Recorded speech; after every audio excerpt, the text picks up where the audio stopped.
El Instituto de Investigación sobre Obesidad del Tecnológico de Monterrey se enfoca en generar conocimiento de vanguardia y desarrollar soluciones innovadoras a través de un enfoque inter y transdisciplinario. La Unidad de Medicina Experimental desarrolla terapias avanzadas para tratar enfermedades metabólicas, en especial las relacionadas con la obesidad. Utiliza moléculas sintéticas, productos naturales, inmunoterapia, terapia celular y sistemas de liberación controlada para crear tratamientos personalizados. Medicina experimental es una unidad que básicamente trata de estudiar las comorbilidades asociadas con obesidad, particularmente las consecuencias que tiene en el corazón, en los vasos, asociadas a diabetes, en el hígado, e incluso temas de depresión y ansiedad que se presentan asociadas a esto. El equipo, formado por investigadores especializados en órganos clave y clínicas de nutrición, endocrinología y cardiología, trabaja con pacientes con obesidad para identificar biomarcadores y diseñar nuevas terapias. Lo que tratamos de entender es cómo el metabolismo, que es quien controla lo que consumimos versus lo que necesitamos de energía, se trastoca y empieza a generar enfermedades. Entonces, estudiamos múltiples órganos, cómo hablan, cómo se comunican entre ellos en enfermedad, y cómo el metabolismo es alterado y es uno de los primeros factores que se modifica. Bajo estas condiciones, este proyecto tiene la intención de insertar diferentes moléculas que pueden ir retrasando en diferentes órganos la enfermedad y ver si eso tiene consecuencias en los demás órganos y en la condición general del individuo. El Tecnológico de Monterrey ha logrado exitosos ejemplos en esta área, facilitando el tratamiento de comorbilidades como hipertensión, diabetes e hígado graso. Nuestra misión es seguir intentando generar un cambio en el uso de un medicamento, un nuevo tratamiento para estas comorbilidades de la obesidad. Ese es el sueño que todos los investigadores en el área biomédica tenemos, poder incidir y que el tratamiento que generamos haga un cambio en la práctica clínica. Creo que esa es la visión a largo plazo y lo hemos intentado. Los desarrollos después de más de 20 años, algunos se han caído, algunos han llegado a un estado, pero no hemos logrado cambiar la práctica clínica. Ese es el deseo que tenemos profundamente y sobre donde se dirigen todas nuestras energías. Instituto de Investigación sobre Obesidad. Ciencia y colaboración en respuesta a problemáticas globales.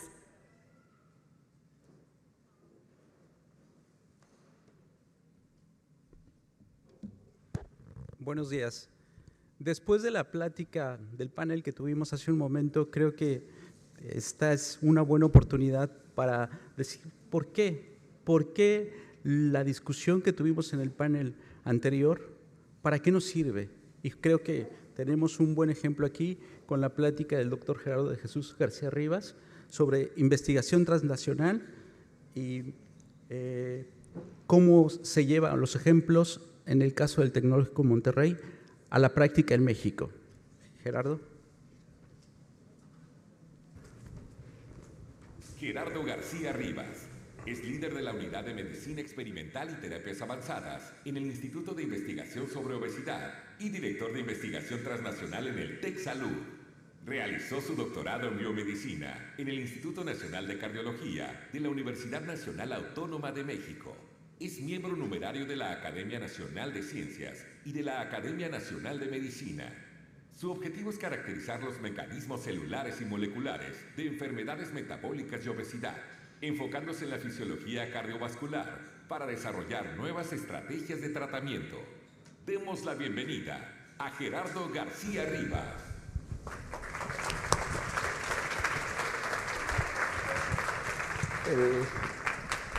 ¿Tienes el apuntador para pasar las diapositivas, por favor? Por favor. Bueno, pues muchas gracias. Estoy muy contento de la oportunidad de poder compartir con ustedes, muy amable, poder compartir con ustedes una visión que tiene que ver con este importante, lo que se habla mucho, que es la medicina translacional. Lo que voy a compartir con ustedes es una reflexión que en estos más de 15 años hemos partido en el tecnológico de cómo podemos impactar eventualmente la práctica clínica y creemos que la investigación translacional juega un papel importantísimo. Voy a hablarles, por supuesto, de retos y de oportunidades, que también las hemos visualizado. Y pues para empezar, a lo mejor me gustaría, para que todos tuviéramos un contexto de qué es esto de la investigación translacional en ciencias biomédicas. La intención es justamente que los descubrimientos científicos puedan eventualmente pasar por un proceso complejo, del cual voy a detenerme a platicarles, y eventualmente puedan tocar al paciente, y en el paciente se puede evaluar justamente si tienen estos beneficios que en el laboratorio o en los modelos preclínicos podíamos haber hipotetizado o generar una hipótesis. Y también la investigación translacional puede ir de una pregunta clínica a tratar de buscar los mecanismos moleculares. Entonces, de alguna forma, no es una sola vía, sino puede ser retroalimentada hacia los dos niveles. La investigación translacional en nuestro país ha generado cambios y ha generado expectativas muy grandes en el mundo. Un ejemplo importante que me viene a la mente siempre es en la época del milagro mexicano, en los años 50, que creció nuestro país, se diversificó. También en ciencia tuvimos uno de los ejemplos más bonitos de translación. En estos años 50, Luis Mondragón sintetiza en la Facultad de Química de la UNAM los primeros análogos de estrógenos. Y con ello se establece, y México es el origen de la primer píldora anticonceptiva que cambiaría en millones de mujeres la vida teniendo esta posibilidad de tratamiento. Entonces, esto ocurrió en un laboratorio, eventualmente se validó y se implementó. Ahora ya tenemos muchos más tratamientos, pero quiero mencionarles que México tiene esa tradición y ha podido hacerlo a nivel global. Esa es nuestra aspiración y nuestro sueño. Y en esta conversación lo que quisiera mostrarles es áreas de oportunidad o retos y también oportunidades. Pero para no ser tan negativo como siempre, pensando en los retos y las complejidades, quisiera mencionarles el primero que veo como un área de oportunidad y un área realmente que debemos de aprovechar, y tiene que ver con un concepto que, aunque no soy experto en nearshoring, sí me gustaría mencionar que en ciencia podemos llevar a cabo este brinco aprovechando. Para los que no conozcan este término, básicamente es cómo la cercanía geográfica, un mismo uso horario, nos permite facilitar a grandes mercados en poblaciones que tienen áreas de oportunidad o no son tan desarrolladas, poder transmitir y hacer trabajo, principalmente manufactura es el ejemplo más concreto, pero creemos que en ciencia nuestra distribución geográfica, las capacidades y las instalaciones que tenemos, y universidades, centros como la UNAM, el CINVESTAB y el Tecnológico de Monterrey, tenemos oportunidades de generar este nearshoring, pero en ciencia. Esto aprovechando justamente pues nuestra muy cercana geografía con uno de los sitios más altamente consumidores desde manufactura, pero también en ciencia y necesidades biomédicas. Entonces, particularmente creemos que este acercamiento geográfico nos ha permitido o nos permitirá desarrollar investigación que en México es igual, de misma calidad, a lo mejor tiene beneficios más o costos más baratos, pero que en ciencia, a diferencia, mi percepción es que en manufactura sí puede establecer, digamos, ganancias de alto nivel y de alto grado de innovación respecto a la manufactura que tiene otras posibilidades. Esa es el primer, digamos, oportunidad que hemos identificado y sobre la que hemos aprovechado nuestra posición geográfica a pocos kilómetros de la frontera con Texas sobre el consumidor más importante a nivel mundial de productos biomédicos. Ahora, hemos hecho una reflexión de qué se requiere y qué tenemos que mejorar en el Tecnológico de Monterrey para poder alcanzar este sueño de transformar la práctica clínica. Y quisiera iniciar con esos 3 puntos, iniciativas particulares. Un primero que tiene que ver con generar un ecosistema de investigación en salud. El segundo tiene que hablar sobre iniciativas muy puntuales. Y finalmente, el tercer punto tiene que ver con algo que también el tecnológico en nuestra sangre está, que es el desarrollo, la vinculación, la innovación, particularmente vinculada con nuestros pares en la industria. Para un poquito ir hacia el primer punto sobre el ecosistema de salud, quisiera mencionarles que una de las actividades que tenemos que tener son áreas y capacidades de investigación muy especializada. ¿Cómo lo hemos creado? ¿Cómo pensamos desde el Tecnológico de Monterrey que tiene que ocurrir ello? A través de lo que se conoce como un centro médico académico. No estamos inventando nada, es algo que regularmente en el mundo los sitios exitosos vinculan la formación de los profesionales de la salud, por supuesto la parte asistencial, teniendo hospitales, escuela, y la parte de investigación. Creemos y estamos formando el primer centro médico académico privado en el país que está constituido, aquí se pueden ahora un poco en la planeación que hemos hecho, es nuestro Hospital Zambrano, donde estará en unos años la Escuela de Medicina y particularmente me gusta esta vista donde se ven esos paneles de cristal porque eso es el centro de investigación que tendremos. Centro de investigación básica y translacional que permitirá competir a nivel mundial con lo que se tiene. Actualmente los esfuerzos están en el Centro de Biotecnología, en el CITES, en el Hospital Zambrano, pero creemos que ponerlos en un mismo espacio físico va a facilitar muchísimo el desarrollo de investigación. Teniendo este campus de la salud, vamos a tener una parte de infraestructura muy relevante que quiero mencionar, está justamente interconectado con el hospital. Y por esta parte de atrás es la Escuela de Medicina. Entonces estamos cumpliendo geográficamente, estratégicamente, poniendo a todos los actores de este plan de un centro médico académico. Sin embargo, no solo bastan los edificios tan bonitos como los que vemos en el diagrama, sino tenemos que generar específicamente laboratorios que estén en el estado del arte, que tengan las tecnologías más avanzadas para poder responder preguntas complejas. Una parte muy importante en la investigación translacional es el desarrollo de investigación preclínica que representa modelos que recapitulen genuinamente lo que pasa en el paciente. Antes de intervenir en el paciente tenemos que recurrir a estos modelos, por lo tanto necesitamos un área de investigación preclínica, un bioterio de las más altas calificaciones, y tenemos investigación o espacios dedicados a la investigación para desarrollar investigación con pacientes. Lo que quiero decirles es que durante estos años, esos laboratorios en el estado del arte se están constituyendo. No están centrados en un lugar, pero podemos tener en el Centro de Biotecnología citómetros, equipos de alta resolución, la parte, por ejemplo, analítica para hacer metabolómica, el core de genómica. Tenemos un laboratorio, un core lab de investigación preclínica. En el Zambrano tenemos mucha microscopía confocal, estudios de metabolismo celular. Entonces, de alguna forma, durante estos años hemos generado esto, que no estamos hablando de un sueño, sino una realidad que potencialmente nuestro nuevo centro médico académico crecerá. Y finalmente, durante la pandemia, adquirimos una capacidad muy importante en estudios clínicos. Llegamos a reclutar más de 2,000 pacientes en tiempos de COVID para probar nuevos elementos de vacunas. Hemos hecho estudios de intervención específicamente, por lo tanto, en el área del Hospital Zambrano tenemos un área dedicada a protocolos que, si bien sirven para la industria, también nos permiten hacer estudios originales para probar eventualmente los desarrollos.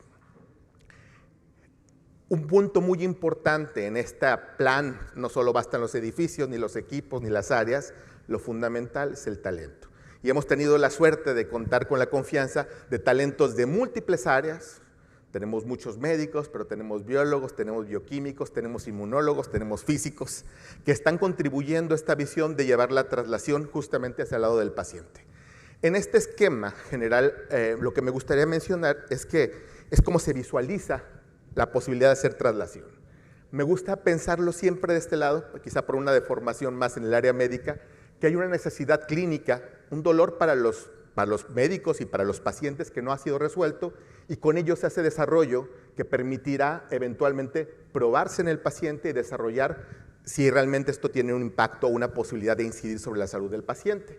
Pero les mencionaba de la misma forma, investigación que es un desarrollo a nivel experimental puede llevarse a través de este mismo camino hacia poder implementarlo en el paciente. Este equipo o la forma de ver este avance es un sistema pues, ampliamente ya difundido, en el cual empieza desde la generación de las ideas, probando hipótesis, probando nuevas moléculas, pasa por la validación en modelos sencillos y después mucho más complejos para posteriormente poder hacer los estudios de eficacia, particularmente de seguridad y de eficacia en los pacientes.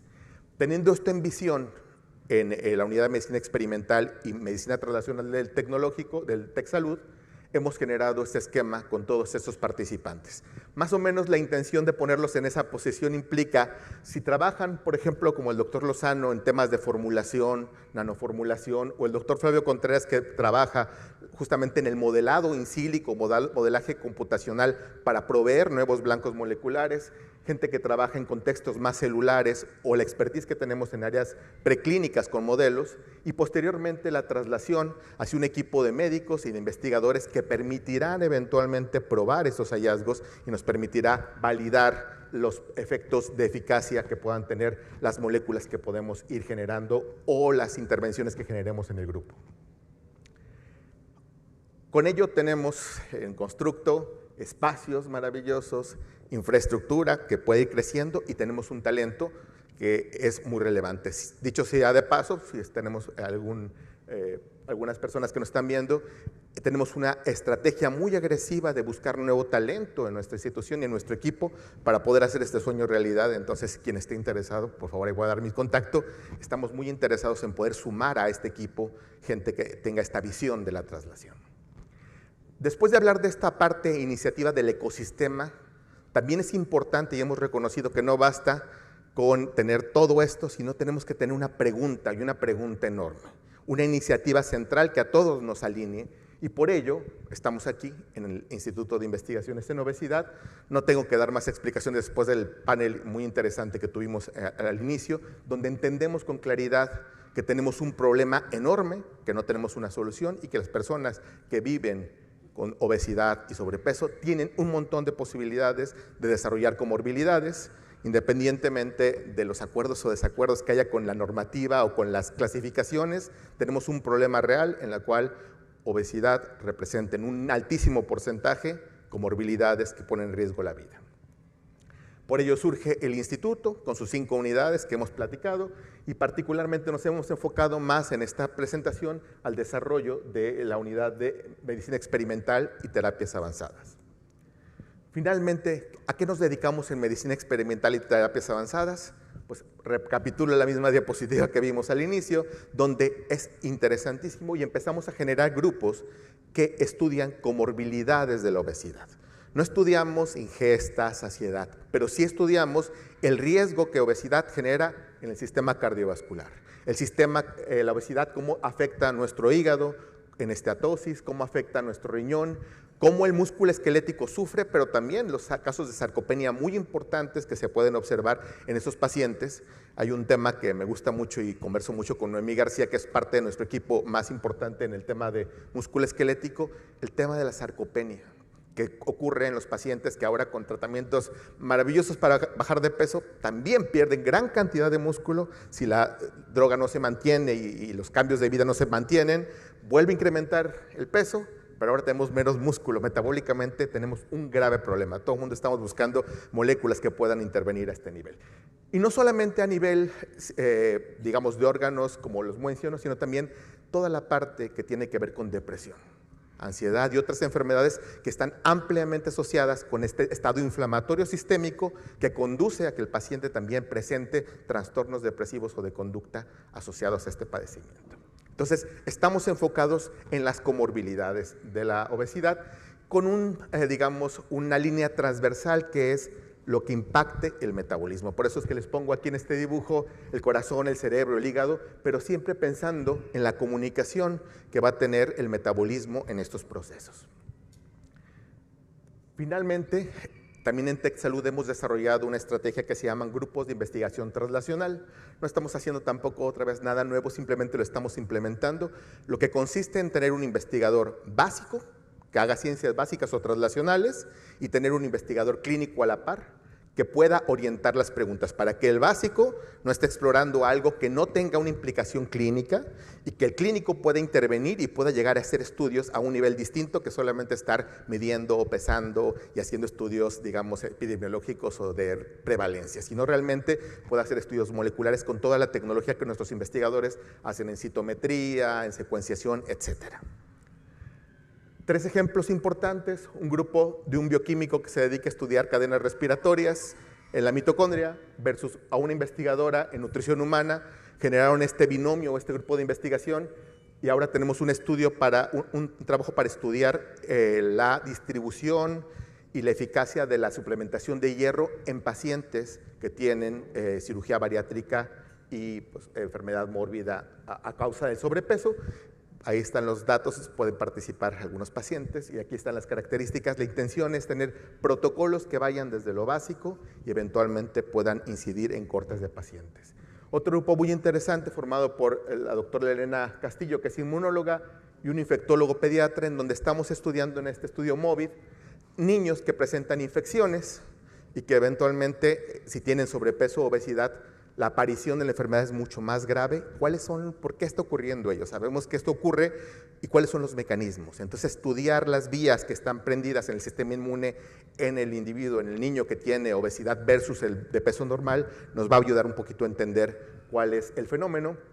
Y finalmente también un tema muy importante, que es la nutrición, el bienestar y la salud mental.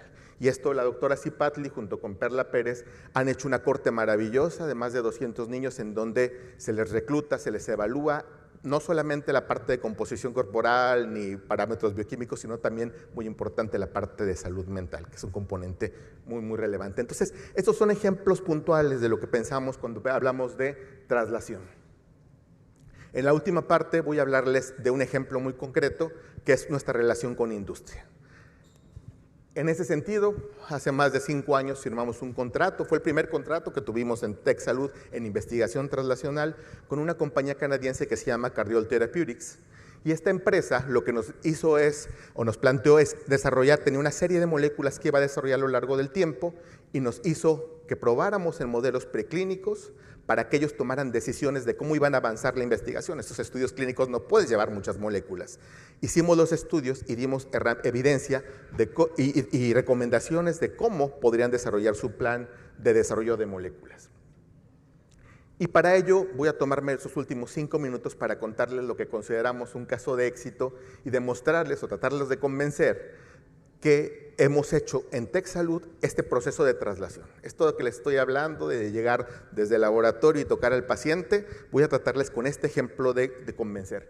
Este estudio particularmente es sobre enfermedad cardiovascular, cardiomiopatía e insuficiencia cardíaca, y el uso de una molécula muy relevante, una molécula antiinflamatoria que se llama cannabidiol.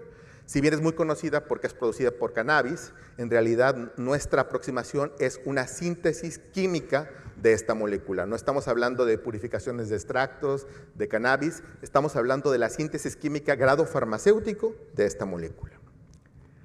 Y para ello voy a remitirme para darles un poquito de elementos, no quiero que se vuelva algo muy técnico, pero sí las bases de lo que estábamos buscando. En esta representación muy simple, lo que quiero mostrarles es una caricatura muy general de lo que para nosotros, o que en términos generales entendemos como el sistema que produce energía. La energía se produce prioritariamente en el corazón a través de un organelo que se llama la mitocondria, y esto ocurre a partir de múltiples fenómenos físico-químicos que permiten que los nutrientes se degraden, generen equivalentes reductores que ahí se ven como NADH, y estos equivalentes permiten que la cadena respiratoria genere un gradiente electroquímico, y ese gradiente electroquímico, que no tienen que entender a mucho detalle, es lo que permite generar condiciones termodinámicas para sintetizar el ATP. Sin embargo, el ATP no es lo mismo que lo ocupemos cuando estamos en reposo que cuando estamos corriendo. En el corazón no es lo mismo gastar, o se va a producir la misma cantidad de energía en condiciones cuando estamos en reposo que cuando suena la alarma sísmica o prende un incendio. Nuestra frecuencia aumenta, la contundencia de nuestro latido es mayor, por lo tanto se requiere sintetizar ATP a mayor cantidad. ¿Estos sistemas cómo se regulan? El principal mecanismo de regulación que se ha entendido es a partir de un ion que se llama el ion calcio, que está en cantidades pequeñas en nuestras células, dentro de nuestras células cardíacas, y en condiciones como las que les menciono, de una respuesta adrenérgica, el calcio incrementa su concentración, ingresa a la mitocondria y a partir de ello prende enzimas que estaban trabajando en una capacidad no máxima para que produzcan mucho más energía. Este ingreso de calcio a la mitocondria ocurre a través de un transportador que está pintado en color verde que se llama uniportador de calcio mitocondrial. Y aunque en condiciones fisiológicas es indispensable que este proceso ocurra, en condiciones patológicas donde se está encendiendo de forma constante este sistema, lo que hemos visto es que también la sobrecarga o un exceso de este calcio en la matriz mitocondrial va a promover muerte celular, incremento de especies reactivas y por lo tanto va a estar asociado a patología. En este sentido, quisiera simplificar, esta sobrecarga puede llevar, por supuesto, a regular la homeostasis del redox, la muerte celular y activar programas proinflamatorios de los que no me detendré mucho detalle, pero créanme que este fenómeno está bien demostrado molecularmente que ocurre. Teniendo esto en mente, sabiendo que patológicamente bloquear este canal es algo que puede favorecer que no aparezca la muerte celular, hemos generado en nuestro grupo y muchos grupos por el mundo evidencia puntual en enfermedades cardíacas, tanto en arritmias, en infarto experimental, en cardiomiopatía hipertrófica, evidencia de que si tú evitas que entre un exceso de calcio a la mitocondria, hay protección. Y todo ocurre a través de un canal. Entonces se vuelve interesante pensar en esta molécula que transporta el calcio como un blanco terapéutico, y fue justamente sobre lo que les voy a comentar. La primera evidencia, y aquí está el doctor Hugo Alves, que fue responsable de este desarrollo, es un trabajo muy relativamente cercano o reciente, en donde demostramos que el ingreso de este calcio a través de este canal es indispensable para que el corazón genere un fenómeno patológico que se llama hipertrofia. En términos generales, y en estos experimentos sencillos, lo que quiero mostrarles es un experimento celular. En el panel C van a poder ver que lo que dice control y con células MOX son células controles, que en un estímulo patológico que dice angiotensina 2, si pueden notar, el tamaño de las células crece de forma muy notable. Eso se llama hipertrofia. Esto conlleva disfunción cardíaca.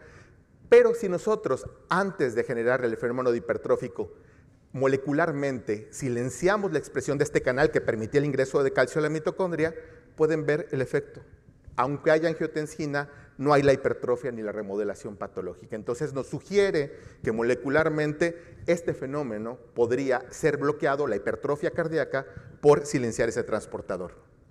Aquí les muestro ya los datos más cuantitativos. Pueden ver en la barra gris cómo crecen enormemente en presencia de este inductor de la hipertrofia patológico, y en la barra azul es cuando ponemos el inductor patológico, pero no tenemos expresado este canal, y los marcadores de remodelación a nivel molecular. Sin embargo, no vale pensar que en una célula se comporte con un paciente, es extrapolar demasiado. Entonces vamos a un modelo genuino de estudio en donde en individuos hicimos muchos más experimentos, por supuesto, en animales, etcétera, pero lo que quiero mostrarles, tuvimos la gran suerte de tener biopsias de pacientes que tienen esta hipertrofia cardíaca en un estado final de su enfermedad que se llama insuficiencia cardíaca. Y cuando medimos la expresión de este transportador, nos dimos cuenta que entre más hipertrófico está el corazón, como lo pueden ver ahí por las dimensiones en diástole y sístole, la concentración de este transportador que ingresa el calcio a la mitocondria y que genera daño es mucho mayor.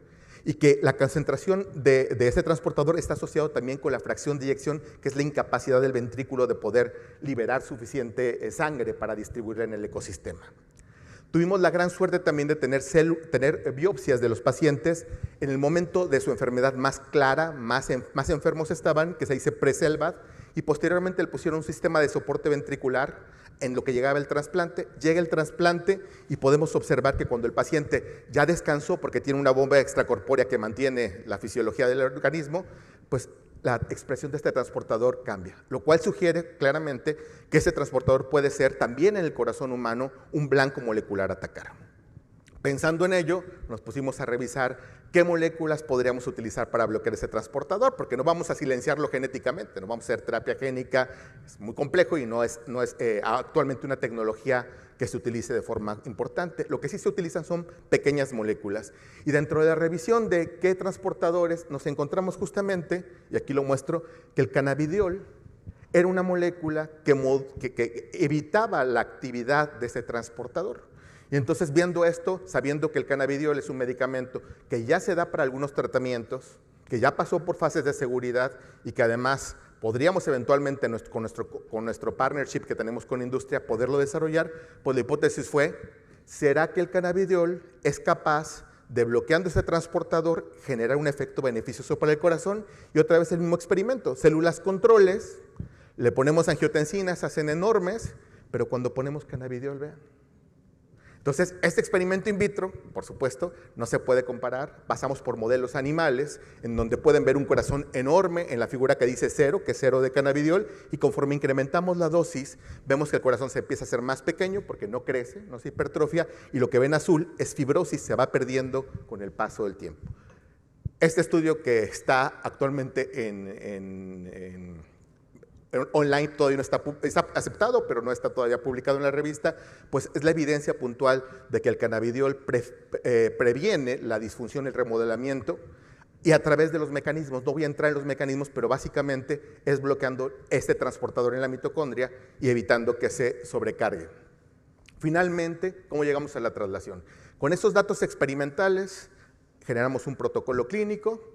Para estudiar ya tenemos la formulación justamente de cannabidiol para humanos, que puede ser ingerida, que puede ser y se realizó este estudio, el primer estudio, que es el estudio Lancer. Cuando justamente íbamos a empezar el primer estudio, y ya termino en un minuto, pandemia. Entonces dijimos, nuestro estudio de insuficiencia cardíaca utilizando esta droga no va a ser factible. La realidad es que sí lo fue, porque aparecieron canales de regulación para nuevos medicamentos que pudieran incidir sobre el COVID. Y entonces lo único que tuvimos que agregar es pacientes que tuvieran insuficiencia cardíaca y COVID. Ese fue nuestro grado de reclutamiento. Pasamos por la FDA, fuimos aprobados, la Agencia Regulatoria de Canadá, eventualmente COFEPRIS en México, y pudimos tratar más de 140 pacientes. Desafortunadamente, el criterio de inclusión para estos pacientes era que tuvieran COVID y no estuvieran vacunados. Los pacientes que primeramente se vacunaron son todos aquellos que tienen riesgo cardiovascular, por lo tanto, fue imposible reclutar los 1000 pacientes que teníamos previstos en este estudio. Y el estudio tuvo que suspenderse por falta de posibilidades de reclutamiento. Sin embargo, no nos quedamos ahí. Actualmente tenemos 2 estudios que se están desarrollando actualmente sobre pericarditis y miocarditis. Se están llevando en Estados Unidos, se van a empezar las partes en Alemania. De alguna forma, todos estos datos contribuyen a decir que hay eficacia terapéutica. Con esto cierro. Este es nuestro evento en que empezamos estudiando un transportador, eventualmente unas bases moleculares. Tuvimos una molécula candidata que pasamos por agencias regulatorias y eventualmente tocó al paciente en este sistema. Por supuesto, siempre ayudados de nuestros partnerships que tenemos con industria, haciendo ciencia desde las bases del laboratorio hacia la cama del paciente. Y pues bueno, finalmente agradecerles a todos su atención y por supuesto a toda la gente, porque este esfuerzo no sencillo, que nos ha tardado más de 8 o 10 años, pues definitivamente depende de todos estos colaboradores y gente que ha creído en el proyecto y bueno, finalmente quería conectarles este ejemplo. Muchas gracias por su atención y con esto termino.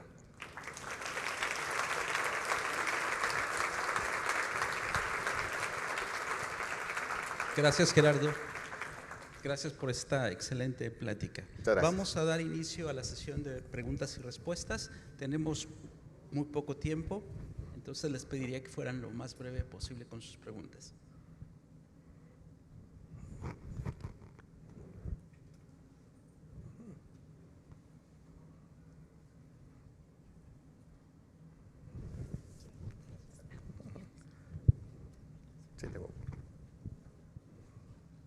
Felicidades, muy lindo trabajo. Muchas gracias. Y 10 años te parece largo, pero para mí yo creo que los aprovechaste muy bien. Tengo 2 preguntas. Una, el transportador MCU ¿es específico del músculo cardíaco o también lo encuentras en músculo liso y periférico? Es una molécula que está en todos los tejidos, absolutamente todos los que tengan mitocondrias van a tener expresión del MCU. De hecho, el corazón es de los que tiene una expresión mucho más bajita de este transportador. Ok.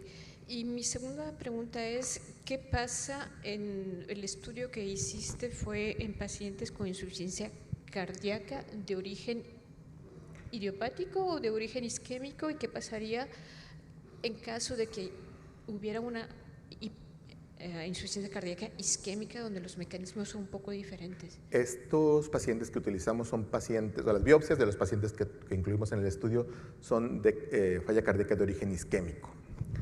En los que son no isquémicos tenemos algunos datos y hay algo publicado en la literatura que probablemente el mecanismo sea distinto porque no se ven los cambios tan notables. Sí se ve un cambio, pero no es tan notable como en los isquémicos. También sabemos hasta el momento que los pacientes que tienen falla cardíaca con fracción de eyección reducida principalmente son isquémicos, ¿verdad?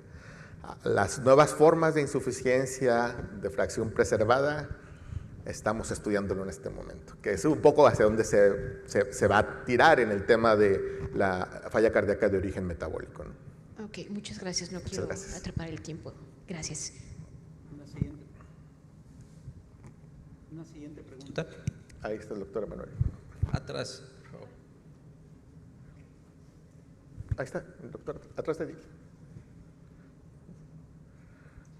¿Qué tal, Gerardo? Pues muchas gracias por la plática.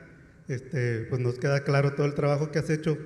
Lo que me gustaría preguntarte es desde con tu gorra de la medicina translacional, y tengo curiosidad si has pensado o si han pensado sobre estrategias.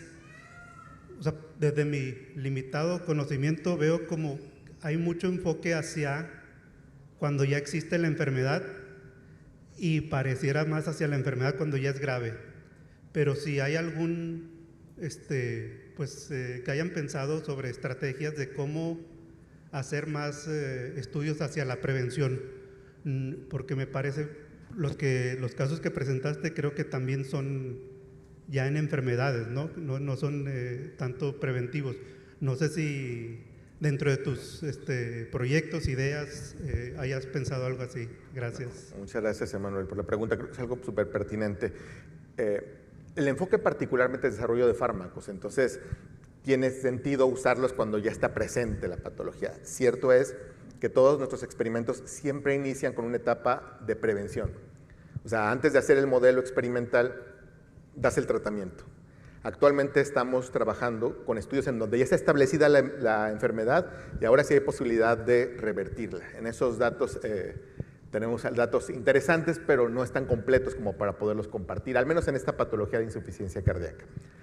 Sin embargo, quisiera mencionar que en medicina experimental no solo pensamos en los fármacos y en la industria farma o biotecnológica, sino también en cambios que tengan que ver con el estilo de vida. Entonces, actualmente, particularmente Noemí García, pero también otros equipos de nuestro grupo, está trabajando intervenciones como puede ser actividad física, como pueden ser cambios en la alimentación, particularmente hablando un poquito de ayuno intermitente, restricción calórica, que son temas muy importantes de los cuales no hay tantas bases. O sea, hay bases en animales, hay algunos datos, pero no es tan claro todas las intervenciones, sobre todo para una enfermedad tan crónica, tan avanzada como insuficiencia cardíaca. Entonces, sí estamos pensando no solo en fármacos, no solo en células, sino también en estilos de intervención que resultan ser a veces muy potentes. Tienen otros retos, por supuesto, pero de implementación, pero también lo estamos estudiando y seguramente inciden con toda la parte, el mejor mecanismo que promueve la biogénesis mitocondrial y la vida saludable de nuestras mitocondrias es la actividad física, innegablemente. Entonces, ahí tenemos un área de oportunidad muy importante. Gracias, Emanuel. ¿Alguna otra pregunta? Ahí atrás, por favor.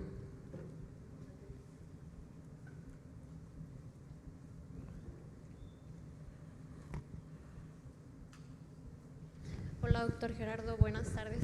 Felicidades por su ponencia. Muchas gracias. Yo lo que quería preguntar es, usted hablaba de la investigación básica y la investigación clínica. ¿Qué hay de la parte de políticas públicas? O sea, ¿existe parte del equipo de investigación del Laboratorio de Investigación Translacional que trabaja en eso, en políticas públicas? Gracias por tu pregunta, súper pertinente. Lo que acabas de decir es central. ¿Cómo vamos a poder lograr una intervención si no está esta comunicación con tomadores de decisión, etcétera? Sí tenemos este acercamiento. De hecho, justamente con Héctor estábamos conversando con la unidad de políticas públicas. Hemos tenido muchas conversaciones porque también hay un gran problema, incluso con medicamentos que tienen una fantástica eficacia terapéutica. La disponibilidad por costos, las políticas es algo que se tiene que reflexionar bastante. Nosotros no somos expertos en ellos, pero está dentro de nuestro instituto la unidad de políticas públicas. Entonces, digamos, trabajando en conjunto es como creemos podemos eventualmente sacar conclusiones y poder generar evidencia que pueda ayudar a la toma de decisiones. Bien, voy a ir a una pregunta de las que tenemos en la sesión virtual, pero un poco tomando el comentario final de Gerardo y la pregunta de Manuel.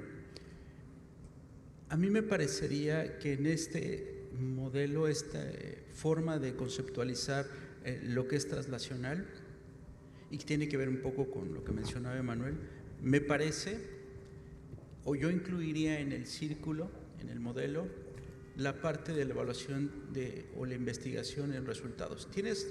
Arrancas con la investigación in vitro, preclínico, luego los ensayos clínicos y cierras la pinza, pero no termina ahí el proceso porque se vuelve circular la investigación de resultados, en donde no son solamente medicamentos, sino pueden ser programas, políticas, lo que te interesa evaluar, y tienes a la población para hacerlo. Y no lo dejas tampoco solamente en el análisis individual, sino que además lo extrapolas a lo poblacional. Y entonces estas otras preguntas o comentarios que nos hacían también toman relevancia. pero eso es ponerse un poco más exquisitos y eso se llama evaluación de la eficiencia. Tú tenías seguridad y eficacia y el siguiente nivel sería la eficiencia. Solo como un comentario. Sí, sí. Una pregunta de las que tenemos en línea es por parte de Sergio Hernández. ¿Qué esfuerzos están haciendo por procurar el bienestar animal con fin de asegurar la alta calidad en los datos que provienen de los modelos preclínicos? Sí, es algo súper importante. Primero quisiera decir que la visión que tiene Investigación Translacional es utilizar solo modelos experimentales en el momento en el que se requiere y se justifique por el avance de la investigación. Si ya no es posible utilizar una estrategia de cultivo en 3 dimensiones, células de origen humano, tienes que recapitular temas de órganos y sistemas que solo lo puedes hacer a través de un modelo preclínico, es buscarlo. La segunda forma en la que incidimos sobre ello, además de estar en el último momento y ser extremadamente justificada porque no hay otra opción, el segundo es que los resultados que se obtengan a partir de ello realmente generen modelos genuinos. No tiene sentido hacer modelos en experimentación que no puedan recapitular de forma muy genuina lo que pasa en el paciente. Entonces, sería gastar animales o inadecuado. Desde la visión de la conceptualización de la investigación y el diseño están esas prerrogativas. Sin embargo, también quiero mencionar que hemos, en nuestro país y en nuestra institución, avanzado de forma muy importante con lo que es el cuidado humanitario de los modelos experimentales. ¿A qué me refiero con ello? Tenemos un sistema de monitoreo continuo de calidad en nuestro Core Facility de investigación preclínica, donde además de ver la revisión por comités, donde están involucrados investigadores, pero también gente de la sociedad civil que puede verle o no sentido a la implementación de un modelo en esta naturaleza, sí tenemos todas las regulaciones, pero extremadamente, o sobre todo ello, tenemos temas de aseguramiento de calidad, seguimiento, revisión continua, para asegurar que el experimento que se haga implique realmente tener un resultado que potencialmente pueda ser trasladable. Creo que desde la visualización de todo ello, el tema de sufrimiento animal y todos estos temas están completamente fuera. Es tratamiento humanitario, pasando por todos los protocolos nacionales e internacionales, pero además con una visión que va más allá de ello, que es que los que se obtenga tenga que estar perfectamente justificado y pueda ser utilizado como evidencia para eficacia terapéutica, si no, no tendría sentido. Gracias, muchas gracias Gerardo por tu participación, por tu presentación. Gracias al público. Estamos ya pasados de tiempo, entonces cortamos aquí para dar paso a la siguiente parte del programa. Muchas gracias.